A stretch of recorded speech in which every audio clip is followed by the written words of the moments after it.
Oke, pada pertemuan kali ini yang keempat, saya akan menerangkan topik terkait bagaimana cara menyusun atau mendesain sebuah kuesioner.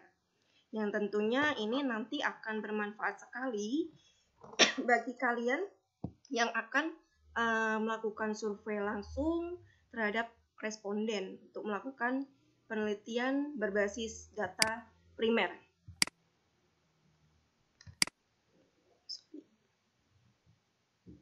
Nah, proses perancangan kuesioner ini saya kutip dari beberapa buku, ada Eker, Kumar, Malhotra, dan Kinnear, Hare, and Bass. Ini proses perancangan kuesioner itu membutuhkan beberapa langkah. Yang pertama, kita harus tentukan informasi apa yang akan kita butuhkan. Kemudian, yang kedua adalah tentukan metode wawancaranya dengan cara apa. Lalu ketiga adalah tentukan kandungan masing-masing pertanyaan. Lalu step keempat, rancang pertanyaan untuk mengatasi ketidakmampuan dan ketidaksediaan responden menjawab. Jadi step keempat itu mengantisipasi bagaimana ketika responden tidak mau menjawab atau tidak memahami pertanyaan dari kuesioner kita. Yang kelima yaitu buat keputusan mengenai struktur pertanyaannya seperti apa. Lalu tentukan susunan kata dari pertanyaannya. Kata per kata, kemudian kalimat itu disusun secara jelas dan baik dan mudah dipahami. Lalu urutkan pertanyaan dalam urutan yang sesuai. Mulai dari yang mudah dulu, kemudian menengah, kemudian ke pertanyaan yang lebih urgent atau sensitif itu di akhir biasanya ya, di tengah-tengah ke akhir. Lalu selanjutnya adalah identifikasi formulir dan layoutnya. Layoutnya seperti apa, ditata seperti apa, dan perbanyak kuesioner. Lalu yang terakhir adalah uji coba. Kuesioner sebelum dikasih ke respondennya langsung, itu perlu dilakukan uji coba, uji kelayakannya, apakah sudah mudah dipahami, pertanyaannya apakah layak pertanyaan ini diberikan kepada responden, itu perlu diuji coba terlebih dahulu. Kemudian ini yang pertama adalah step pertama, tentukan informasi yang dibutuhkan. Maksudnya di sini tujuan penelitian ini mengarahkan peneliti untuk mendefinisikan dan merumuskan informasi apa yang harus dikumpulkan dalam penelitian tersebut. Tujuan penelitian harus diterjemahkan ke dalam informasi apa yang harus ditanyakan dalam kuesioner. Jadi, ketika kalian menyusun sebuah riset, tujuan penelitian kamu apa? Misalkan untuk melihat nilai efektivitas. Nah, itu harus tertuang di dalam pertanyaan kuesioner kalian. Antara misalkan target dan realisasi itu seperti apa? Itu simpelnya, apakah itu sudah mencerminkan tingkat efektivitas atau belum. Tujuan kuesioner ini harus memiliki beberapa poin yang harus kita kuasai di sini. Yang pertama, kuesioner itu harus mampu memberikan informasi yang dibutuhkan melalui serangkaian pertanyaan yang akan dijawab oleh responden. Yang kedua, kuesioner harus mampu memotivasi dan mendorong responden untuk diwawancara. Jangan justru pertanyaannya itu di awal justru sudah orang enggan mau menjawabnya. Misalkan tiba-tiba kok di awal ditanyai pertanyaan pendapatan atau upah, itu sebenarnya upah atau pendapatan itu privacy ya, pertanyaan yang sedikit sensitif. Jadi kalau bisa di awal jangan gunakan pertanyaan yang merujuk ke privacy atau sensitif. Upayakan di awal itu motivasi dulu, tujuan riset kamu apa, kamu unggulkan di situ.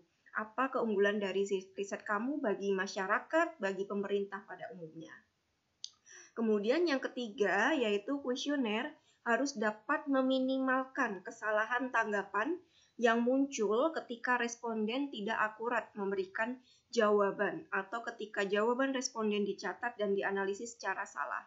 Jadi sebaiknya kuesioner yang baik itu harus mampu meminimalkan kesalahan atau error di dalam responden menjawab pertanyaan tersebut.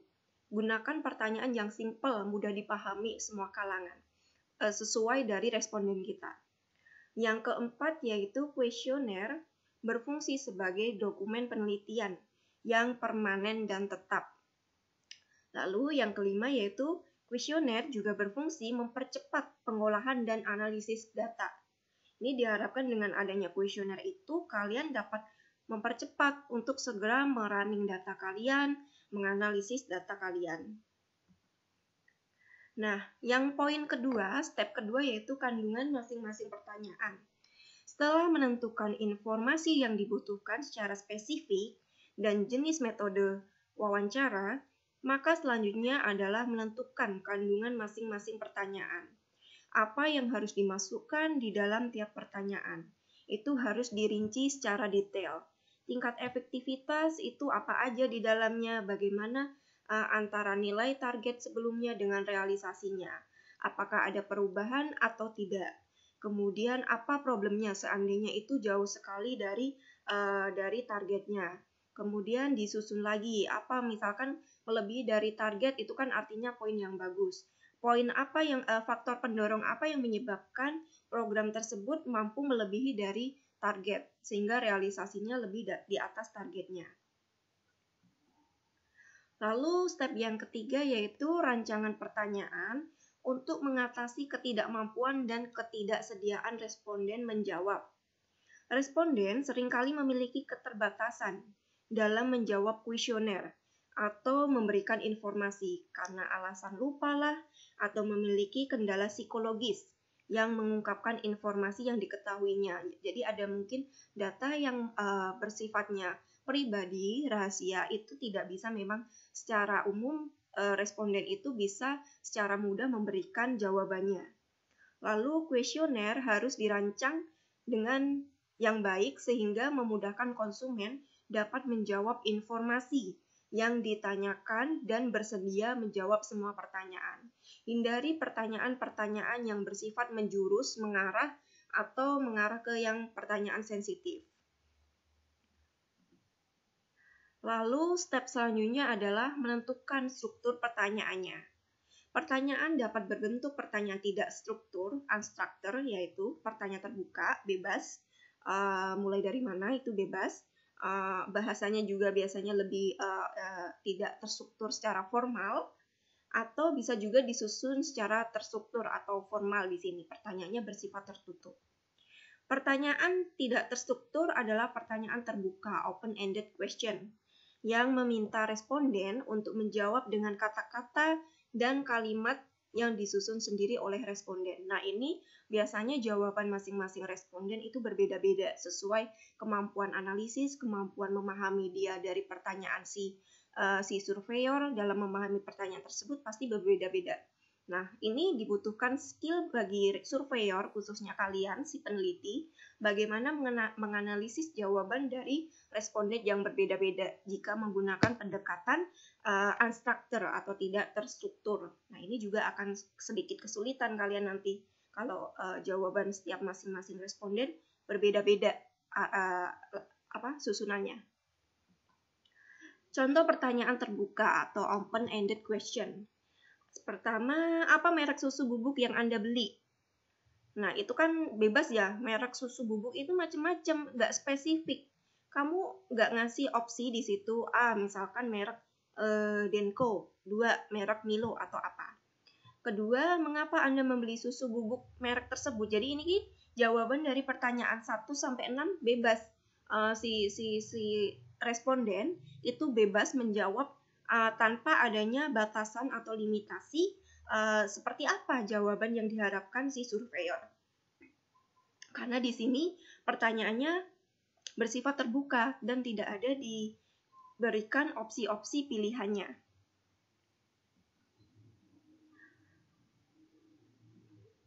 Sementara pertanyaan tertutup atau close-ended question, ini yang khususnya pertanyaan terstruktur, adalah pertanyaan yang meminta responden untuk memilih jawaban yang sudah disediakan peneliti. Sehingga responden memberikan tanda kepada kategori jawaban yang sesuai dengan pilihannya. Nah, bedanya tadi ya, kalau pertanyaan terbuka ini tidak dikasih opsi-opsi jawabannya A, B, C, jadi mereka bebas mau jawaban seperti apa. Sementara kalau yang close-ended question atau pertanyaan tertutup ini, kalian sebagai surveyor, sebagai peneliti, itu memberikan pilihan jawaban yang terstruktur A, B, C-nya. Contohnya, dikasih pilihan ganda di sini, sebutkan status pernikahan Anda. Apakah belum menikah? Apa sudah menikah? Apakah janda atau duda? Nah, jadi si responden bisa memberikan jawaban satu, milih satu di antara 4 ini. Tidak bisa bebas. Kemudian contohnya kedua, jenis pembayaran tagihan yang rutin Anda lakukan melalui ATM. Nah, bisa juga dia bisa memilih lebih dari satu. Apakah bisa menggunakan kartu kredit kah? Menggunakan pertanyaannya untuk pembayaran tagihan yang rutin.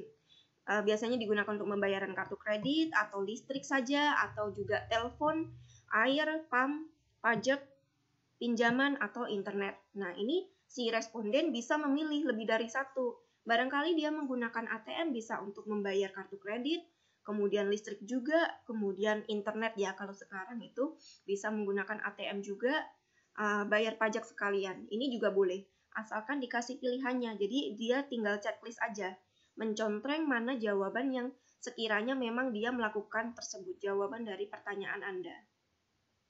Responden bisa memilih lebih dari satu jawaban. Kemudian pertanyaan dikotomi atau memiliki dua pilihan jawaban. Sering dilengkapi dengan jawaban ketiga berbentuk tidak tahu atau tidak relevan atau tidak berpendapat.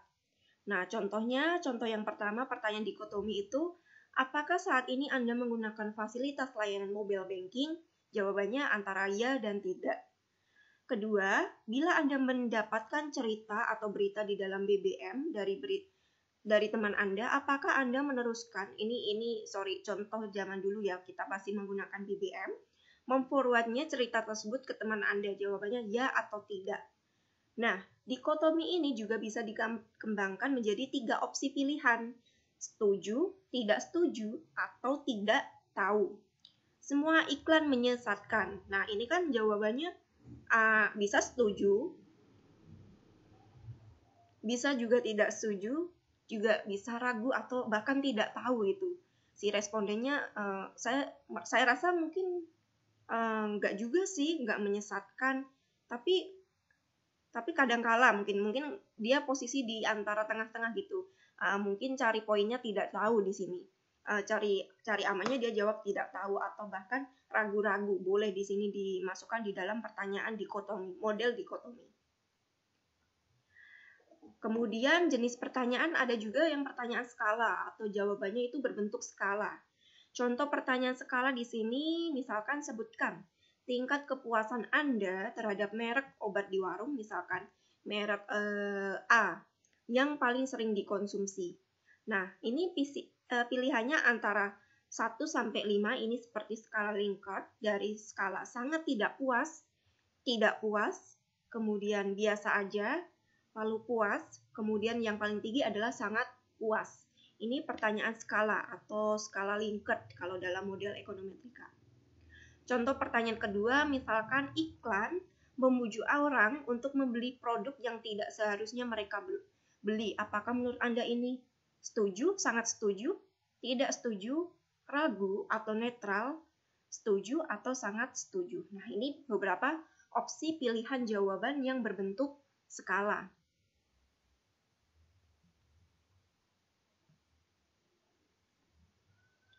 Kemudian pertanyaan yang mix, gabungan ya antara pertanyaan tertutup dan terbuka, structure unstructured, close open-ended question. Contohnya pertanyaan terbuka tertutup ini adalah alasan bergabung dengan situs pertemanan. Ini pilihannya karena ikut teman-teman, tidak pilihan opsinya ini agak bebas. Karena ikut teman-teman, atau karena untuk memperbanyak teman, atau memperluas jaringan bisnis, kemudian mencari teman hidup atau pasangan. Ini yang biasanya kalian ya mencari sosial media yang sifatnya mungkin mencari teman hidup atau pasangan, lalu atau opsi lainnya. Ini mix gabungan pertanyaan yang structure, unstructured, tertutup dan terbuka. Itu boleh di-mixkan atau digabungkan di sini. Contoh kedua, misalkan, apa yang menjadi keluhan Anda dalam menggunakan ATM? Jawaban juga boleh lebih dari satu. Karena yang pertama mungkin antrian yang panjang, kedua mungkin ATM yang sering rusak, tidak bisa digunakan, lalu tarif administrasi yang tinggi, transaksinya tinggi, kemudian keterbatasan variasi pecahan uang, atau juga keterbatasan jumlah dana dalam pengambilan uang, dan lainnya. Opsi others atau lainnya itu juga boleh, tapi di sini dia si responden dikasih, kalau milih others atau lainnya itu dikasih ini ya, kesempatan opsi untuk menjawab lainnya tuh apa, sehingga si responden bisa memasukkan alasan keluhan penggunaan ATM, bisa memasukkan jika jawabannya tidak di antara kelima ini. Hal-hal yang perlu diperhatikan dalam membuat kuesioner adalah yang pertama, kita perlu definisikan masalah. Kedua, gunakan kata-kata biasa, jangan terlalu bahasanya jangan terlalu sulit, istilah-istilah misalnya ekonomik banget atau apa, itu perlu didefinisikan di situ sehingga semua responden, semua kalangan itu bisa menjawab. Kemudian hindari kata-kata ambigu, hindari pertanyaan yang mengarah tadi. Kemudian hindari implisit alternatif, hindari asumsi implisit, hindari generalisasi dan perkiraan, dan gunakan pertanyaan positif dan negatif. Nah, ini seperti apa maksudnya poin A sampai H? Ini akan saya jelaskan per poinnya. Yang pertama yaitu definisikan masalah. Definisikan masalah ini, si pertanyaan harus mampu mengungkapkan masalah yang ingin dikemukakan dan harus jelas bagi responden. Misalkan di sini ada contoh, kapan Anda lahir? Nah, pertanyaan ini nggak jelas. Kenapa nggak jelas? Karena ini tujuannya apa? Si responden kok dikasih pertanyaan seperti ini? Seharusnya pertanyaan, kalau ingin melihat usia si responden, langsung aja. Pertanyaan yang tepat yaitu berapa tahun usia Anda pada tahun 2000, ini 2011, kalau ini misalkan 2020.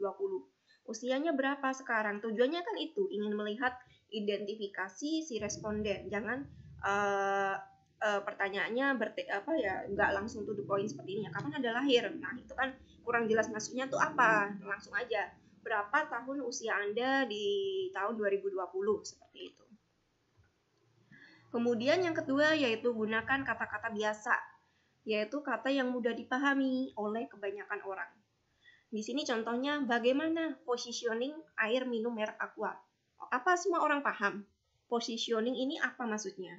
Kan nggak semua orang ya, misalkan kalangan mungkin menengah atas berpendidikan paham ya, tapi kalau yang kalangan bawah kan kurang paham positioning itu apa. Nah, diganti pertanyaannya yang benar, misalkan bagaimana pendapat Anda terhadap air minum merek Aqua? Atau sebutkan kata apa yang muncul dalam pikiran Anda jika mendengar air minum merek Aqua.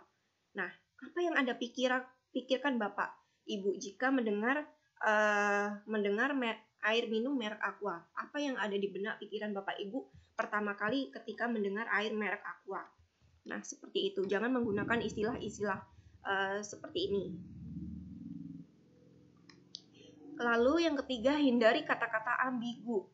Gunakan kata-kata yang tidak bermakna ganda dalam kuesioner agar mudah dipahami dan dimengerti oleh responden. Sebaiknya tidak menggunakan kata-kata biasanya, seringkali, kerap kali, rutin, sekedarnya, atau kadang-kadang. Itu hindari pertanyaan-pertanyaan yang seperti ini, menjurus jawabannya seperti ini. Kemudian hindari pertanyaan yang mengarah dan bias. Tidak menggunakan pertanyaan yang mengarah responden untuk cenderung memilih pada satu jawaban. Nah, contohnya di sini pemerintah sebaiknya menambah anggaran untuk sektor pertanian untuk meningkatkan produksi pangan. Nah, ini kan pertanyaan yang menjurus kan. Nah, pasti responden jawabnya setuju Nggak mungkin nggak setuju, orang tujuannya untuk meningkatkan produksi pangan kok ini kan untuk kesejahteraan mereka. Pasti jawabannya setuju. Hindari pertanyaan-pertanyaan yang langsung mengarah seperti ini. Yang langsung jawabannya pasti ketebak. Dia jawabnya setuju, nggak mungkin tidak setuju, karena untuk kepentingan masyarakat pada umumnya. Hindari alternatif jawaban yang tersirat. Contohnya, jika Anda mengendarai mobil dari Bogor ke Bandung, apakah Anda menyukai lewat puncak? Ini salah ya, pertanyaan yang di atas. Jika sebaiknya diubah, ini karena ada jawaban alternatif lainnya, karena selain lewat puncak ada jalan alternatif lainnya. Diperjelas di pertanyaannya, jika Anda mengendarai mobil dari Bogor ke Bandung, apakah Anda menyukai lewat puncak atau lebih menyukai lewat tol Jagorawi Jakarta, tol Cipularang? Nah, ini pertanyaan yang benar. Karena arah atau jalur dari Bogor ke Bandung itu ada beberapa, tidak hanya lewat puncak saja. Ada alternatif lainnya, lewat Jagorawi Jakarta atau tol Cipularang. Kemudian hindari asumsi implisit atau yang tersirat. Hindari membuat pertanyaan yang jawabannya tergantung dari asumsi yang tersirat mengenai konsekuensi yang terjadi. Nah, ini jangan ada asumsi-asumsi implisit yang mengarah bahwa jika Bapak menjawab pertanyaan ini nanti ada konsekuensi tersendiri nih. Contohnya apa ya ini? Nanti sambil jalan, nah ini contoh implisit loh. Lalu gunakan pertanyaan positif dan negatif. Contohnya berikut disajikan sejumlah pertanyaan tentang sikap terhadap iklan TV Pocari Sweat versi Pinocchio dan Rebecca. Ada dua versi nih, iklan versi Pinocchio dan Rebecca misalkan. Berikanlah tingkat persetujuan Anda kepada masing-masing pernyataan tersebut dengan memberikan skor sebagai berikut. Nah, skornya mulai dari 1 sampai 5. Poin paling tertinggi adalah 5. Dari sangat tidak setuju, biasa, setuju, dan sangat setuju. Kalian pertanyaannya dibikin table seperti ini, perbandingan antara Pinocchio dan Rebecca, iklan Pinocchio dan Rebecca. Pertanyaan positifnya misalkan, iklan tersebut penting untuk diketahui. Nah, ini poinnya berapa? Misalkan yang Pinocchio menurut Anda jauh lebih bagus dalam memaparkan informasinya, kasih 5. Rebecca kurang, kasih 3 atau 4 di bawahnya.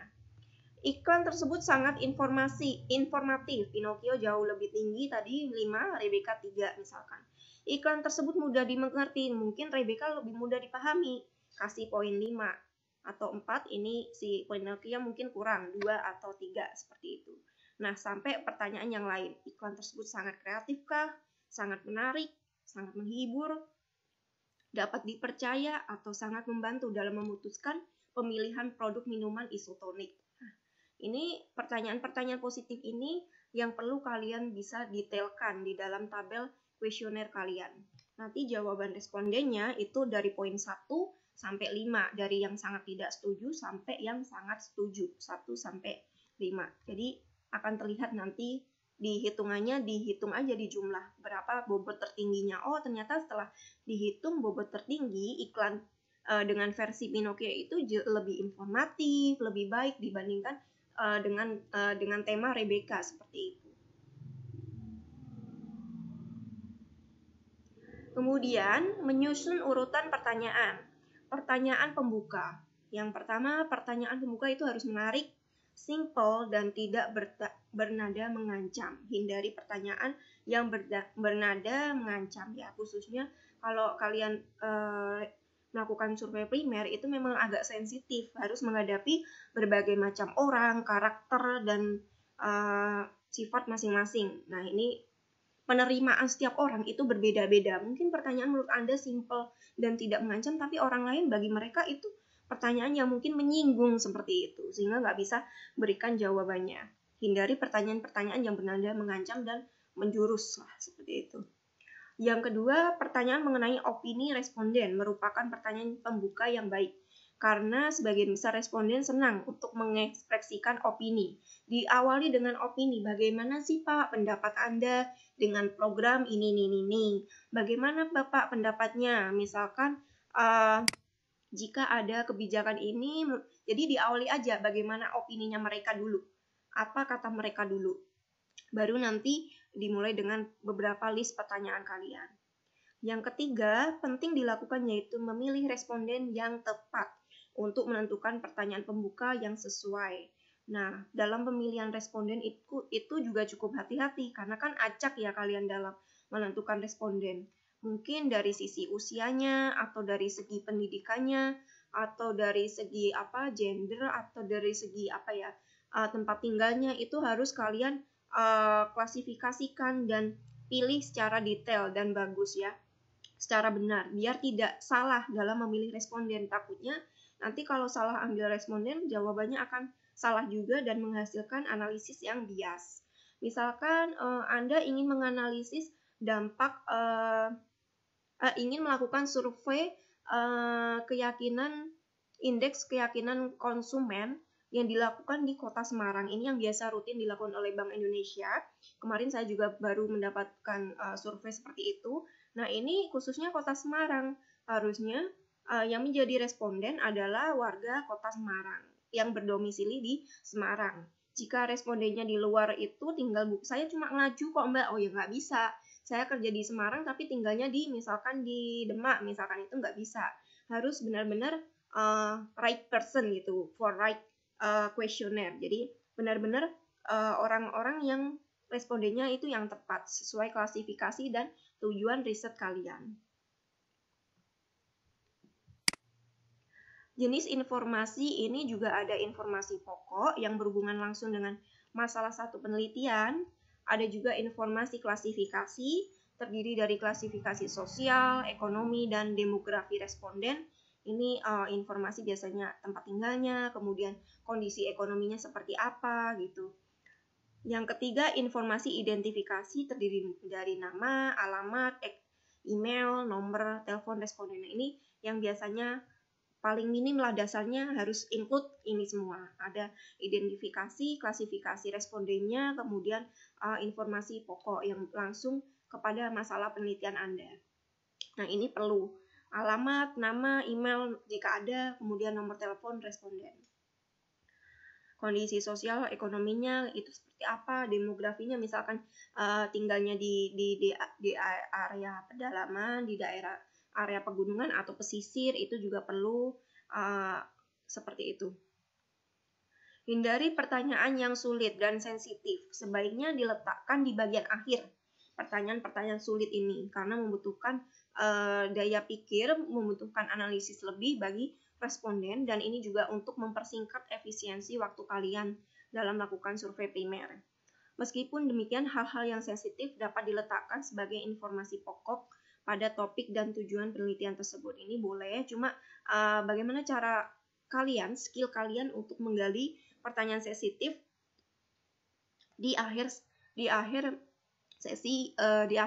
sesi kalian bertanya kayak gitu. Bagaimana menggali jawaban mereka supaya mau memberikan jawabannya, tapi meskipun dengan 50-50 ya, ada yang mau mungkin menjawab ataupun agak sungkan, itu perlu analisis dari kalian, analisis yang kuat. Kemudian urutan yang logis. Kuesioner dengan pertanyaan bercabang harus direncanakan secara cermat dan hati-hati. Tata cara membuat pertanyaan bercabang adalah diletakkan berdekatan dengan pertanyaan yang berhubungan. Yang kedua, disusun secara berurut untuk mengantisipasi informasi tambahan yang dibutuhkan responden. Contohnya gini, apakah Anda saat ini menggunakan fasilitas layanan mobile banking? Jawabannya misalkan ya atau tidak. Misalkan ya, itu lanjut ke pertanyaan selanjutnya. Jika tidak, lanjut ke skip, lompat ke pertanyaan nomor sekian misalkan. Ini contoh pertanyaan bercabang. Layanan transaksi perbankan yang dilakukan langsung di cabang. Ini untuk pertanyaan-pertanyaan opsi selanjutnya. Misalkan jawabannya ya, dia bisa melanjutkan ke pertanyaan lebih detail. Nah, yang gak kalah penting itu adalah bentuk dan susunan layout pertanyaan. Hasil penelitian akan dipengaruhi oleh bentuk dan susunan pertanyaan. Pertanyaan dapat dikelompokkan menjadi beberapa bagian berdasarkan karakteristik tertentu dan diberikan penomoran, terutama pada pertanyaan bercabang. Tadi misalkan pertanyaan nomor 20, jika jawabannya ya, lanjut ke 20 poin A, 20 titik A, 20 titik B, kemudian jika jawabannya tidak, itu lanjut skip, langsung lompat ke pertanyaan nomor 22, ataupun diurutkan nggak apa-apa, misalkan 20, 21, nanti jika tidak menjawab tidak, lanjut lompat langsung menjawab pertanyaan ke nomor 25 misalkan. Pengadaan kuesioner. Penggunaan jenis media untuk mengadakan kuesioner akan mempengaruhi hasil penelitian. Sebagai contoh, jika kuesioner diadakan dengan menggunakan kertas yang berkualitas rendah, nah ini, maka responden juga dapat menganggapnya penelitian tersebut tidak penting. Ini juga penting, faktor-faktor sisi psikologis ya kayak gini. Kalian kalau kuesionernya kertas biasa, mungkin bahkan kertas buram atau bolak-balik, kalau bolak-balik gak masalah ya, kalau asalkan kertasnya bagus. Itu kadang si responden, alah kertasnya biasa kok, layoutnya biasa, udah kayaknya nggak penting penelitian ini. Ini juga mempengaruhi si responden dalam mau menjawab kuesioner kalian. Yang kedua, bila kuesioner terdiri dari beberapa lembar, maka sebaiknya dibikin booklet agar memudah responden.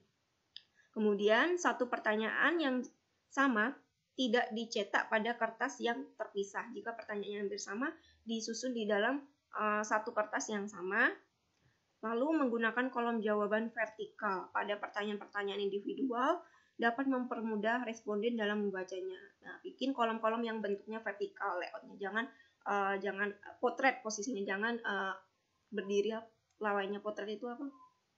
Yang kebalik itu loh, horizontal. Landscape.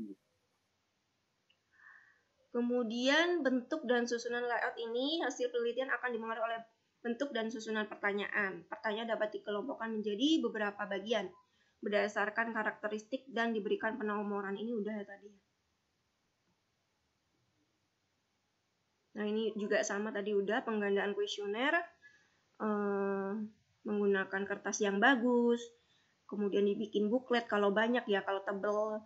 Kemudian jika pertanyaan sama, dibikin satu lembar kertas, jangan terpisah di halaman yang berbeda, gunakan kolom jawaban vertikal. Lalu yang terakhir adalah uji coba. Ya, ini penting.